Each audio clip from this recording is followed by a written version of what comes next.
בערבו של יום חמישי האחרון, ליל הזיכרון למורון פויסק הדור הגויין רבי יוסף שולם אלישיב, זכר צדיק וקדוש לברכה, התקיים כינוס מיוחד ורב רושם בבנייני האומה בירושלים, תחת הכותרת לנו למוירושו.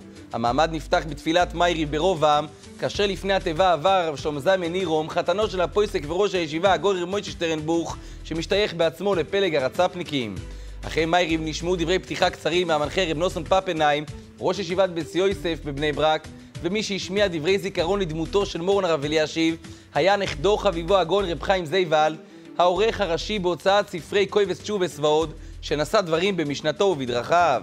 בשיאו של המעמד הופיע הגאיבד הגאון רב צבי פרידמן, שהתקבל בשירה אדירה של יום ימלא מלך תויסיב במשך דקות ארוכות.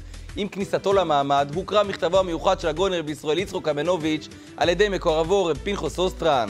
רב צבי פרידמן, שנשא את המסע המרכזי, הביא עדות מרתקת על יחסו של הרב אלישיב לגזירת הגיוס, והרחיב בדברי חיזוק והשקופה על היחס לגזירה המונפת כעת על כל בני הישיבות בארץ.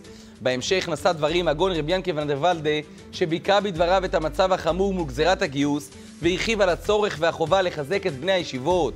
בדבריו הוא התייחס להתפתחות החמורה מהשמועה הבלתי מאומתת לדבריו, שנודע לו בימים האחרונים, על כוונתם של בחורים מישיבות ידועות ללכת לצבא, פרסום שמקורו ממש כאן, בתוכנית מייריב.